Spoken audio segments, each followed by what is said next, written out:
हमारा अगला अंकित प्रश्न है 5800 एंगस्ट्रम। याद रखना, एक प्रकार से मात्रक है एंगस्ट्रम।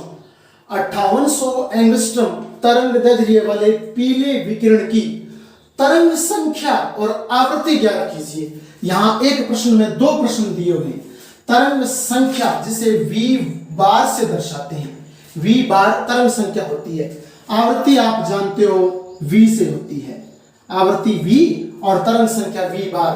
तो हम 5800 एंगस्ट्रम दिया है। एंगस्ट्रम एक मात्रक है, आप याद रखना। एक एंगस्ट्रम बराबर 10⁻8 तो सेंटीमीटर होते हैं, 10⁻8 तो सेंटीमीटर होते हैं। और एक एंगस्ट्रम बराबर 10⁻10 मीटर होते हैं। ये सामान्य सी बातें आपको केमिस्ट्री और फिजिक्स दोनों के लिए याद रखनी है। एक एंगस्ट्रम बराबर 10⁻8 सेंटीमीटर, एक एंगस्ट्रम बराबर 10⁻10 मीटर। एंगस्ट्रम को लिखते हैं ए नोट से, नोट शून्य को बोलते हैं ए शून्य। इसे बोलने का तरीका केमिस्ट्री में ए नोट, ए नोट यानी ए नोट एंगस्ट्रम होता है। तो एक एंगस्ट्रम बराबर 10⁻8 सेंटीमीटर, आप याद रखना। और मीटर में पूछे 10⁻10 मीटर हो जाएगा। तो 5800 एंगस्ट्रम को कन्वर्ट कर लेंगे मीटर सेंटीमीटर में सवाल के अनुसार। देखिए पहले हम ज्ञात करते हैं तरंग संख्या। तो तरंग संख्या याद रखिए, तरंग संख्या जब भी आप सवालों में ज्ञात करो तो v बार होती है। v बार तरंग संख्या को बोलते हैं और इसका सूत्र होता है 1/लैम्डा। v बार बराबर 1/लैम्डा, यह सूत्र होता है तरंग संख्या ज्ञात करने का। तरंग संख्या ज्ञात करनी है तो एक का तो सेम का सेम लिखूंगा। लैम्डा एंगस्ट्रम के रूप में दिया हुआ है।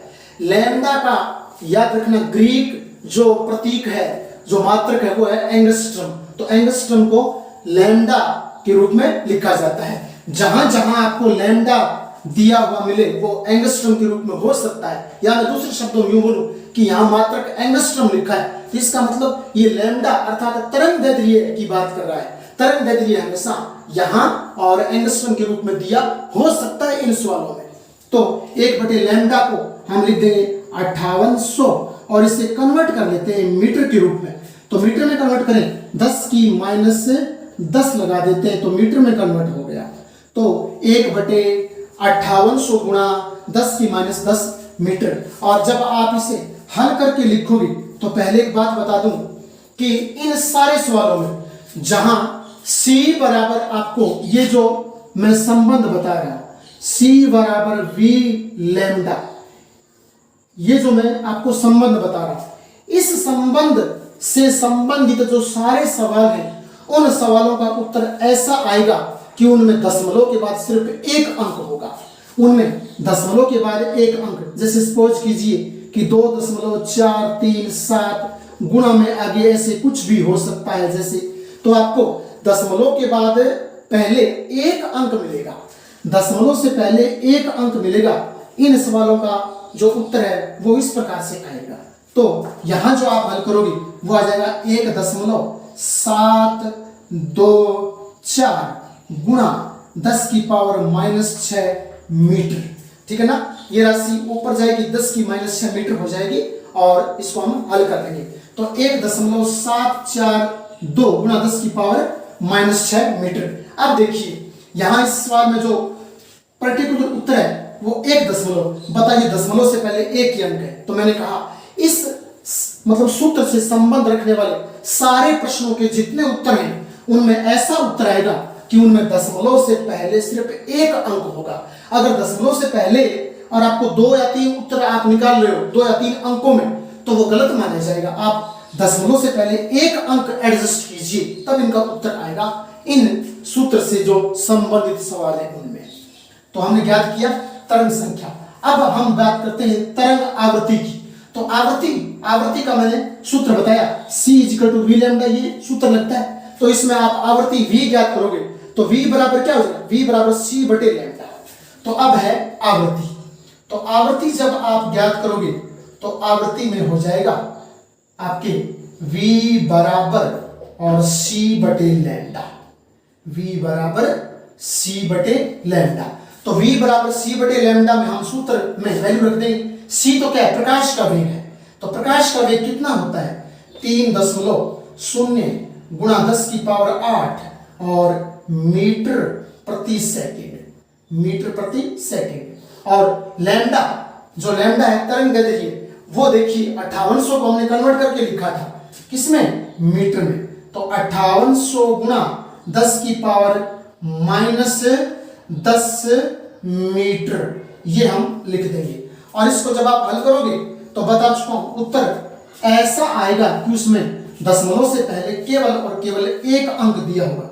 इसको जब आप हल करोगे तो लगभग 5.172 गुणा 10 की पावर और 14, ठीक है ना, प्रति सेकंड। 5.172 गुणा 10 की पावर 14 प्रति सेकंड प्राप्त होगा, ठीक है ना। आवृत्ति है तो आवृत्ति हर्ट्ज हो सकती है, तो आप HZ लिख सकते हो या प्रति सेकंड लिख सकते हो, एक ही बात है। आवृत्ति का मात्रक प्रति सेकंड होता है और HZ प्रतीक होता है। तो इस प्रकार से आप हल कर लोगे। ये इस सूत्र से संबंधित कुछ प्रश्न थे जो हमारे एग्जाम में पूछे भी गए हैं। हमारा अगला टॉपिक है प्रकाश विद्युत प्रभाव यानी photo electric effect. Photo electric effect यानी प्रकाश विद्युत प्रभाव। तो सुन लीजिए, इंपॉर्टेंट भी है और एग्जाम में पूछा भी गया है और उसमें उदाहरण भी पूछा गया है साथ में, तो वो भी हम बताएंगे। तो पहले हम बात करते हैं प्रकाश विद्युत प्रभाव की। तो जब किसी धातु की सतह पर और एक निश्चित आवृत्ति वाला प्रकाश गिराया जाता है तो उस धातु की सतह से इलेक्ट्रॉन उत्सर्जित होते हैं। इस घटना को प्रकाश विद्युत प्रभाव कहा जाता है। जब किसी धातु की सतह पर निश्चित आवृत्ति वाला प्रकाश गिराया जाता है तो धातु की सतह से इलेक्ट्रॉन निकलने, इलेक्ट्रॉन उत्सर्जित होने की घटना को प्रकाश विद्युत प्रभाव कहा जाता है। फॉर एग्जाम्पल, यदि हम पोटेशियम, रुबिडियम और सीजियम, ये धातुओं के प्रतीक हैं जो प्रथम वर्ग की धातु है, potassium, Rb rubidium, Cs caesium, इन धातुओं की सतह पर अगर हम निश्चित आवृत्ति वाला प्रकाश गिराएं तो इन धातुओं की सतह से इलेक्ट्रॉन उत्सर्जित होने लगते हैं। तो इस घटना को प्रकाश विद्युत प्रभाव कहा जाता है। और ये जो मैंने धातुएं लिखी है ये प्रकाश विद्युत प्रभाव उत्पन्न करने वाली धातुएं हैं, अर्थात प्रकाश विद्युत प्रभाव को दर्शाने वाली 3 धातुओं के उदाहरण मैंने आपके सामने लिखे हैं। और एक बात इसमें और आपको याद रखनी है और उसे हम बोलते हैं देहली आवृत्ति। देहली आवृत्ति जिसे अंग्रेजी में कहते हैं थ्रेशोल्ड फ्रीक्वेंसी। थ्रेशोल्ड फ्रीक्वेंसी ये क्या होती है, सुन लीजिए। मैंने आपको यहां बताया जब हम धातु की सतह पर एक निश्चित आवृत्ति वाला प्रकाश गिराते हैं तभी धातु की सतह से इलेक्ट्रॉन उत्सर्जित होते हैं। अगर हम निश्चित आवृत्ति से कम आवृत्ति वाला प्रकाश गिराएंगे तो इलेक्ट्रॉन उत्सर्जित नहीं होंगे। आपको याद रखना है कि जब धातु की सतह पर निश्चित आवृत्ति वाला प्रकाश गिराएं तो ही इलेक्ट्रॉन उत्सर्जित होंगे, अन्यथा नहीं। तो फिर इसी से एक परिभाषा बनती है जिसे हम देहली आवृत्ति कहते हैं। और वो क्या होती है कि जब किसी धातु की सतह पर और निश्चित आवृत्ति वाले प्रकाश से यदि कम आवृत्ति वाला प्रकाश गिरा दिया जाता है तो धातु की सतह से इलेक्ट्रॉन उत्सर्जित नहीं होते हैं।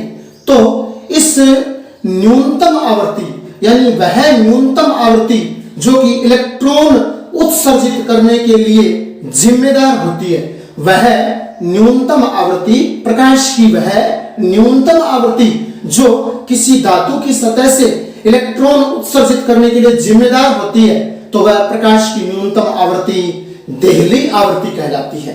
तो हम इसे परिभाषित करें तो यूं कर सकते हैं कि जब किसी धातु की सतह पर और निश्चित आवृत्ति वाले प्रकाश से कम आवृत्ति वाला प्रकाश गिराया जाता है तो धातु की सतह से इलेक्ट्रॉन उत्सर्जित नहीं होते हैं। तो इस कम आवृत्ति वाले और न्यूनतम आवृत्ति वाले प्रकाश को ही देहली आवृत्ति कहा जाता है।